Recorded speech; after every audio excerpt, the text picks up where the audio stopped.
আজ আপনাদের আমের আচার বানানো দেখাবো। এটা আগে থেকে লবণ হলুদ দিয়ে শুকানো হয়েছে।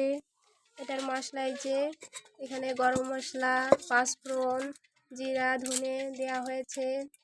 এখানে সরিষার তেল দেওয়া হয়েছে, তেজপাতা গরম করতে দেওয়া হলো। তেল গরম করা হয়ে গেছে, এখন নামিয়ে নেওয়া হলো। তেল ঠান্ডা করার পরে ঠান্ডা করা হচ্ছে। ঠান্ডা করার পরে তেলটাকে এর ভিতর ঢেলে দেওয়া হবে। তেল ঠান্ডা করা হয়ে গেছে, এখন তেলটাকে আমের ভিতর দেওয়া হবে।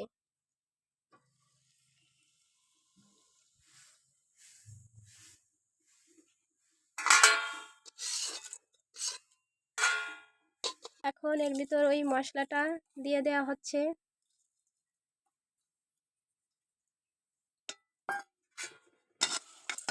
মশলাটা দিয়ে ভালো করে মিক্স করতে হবে।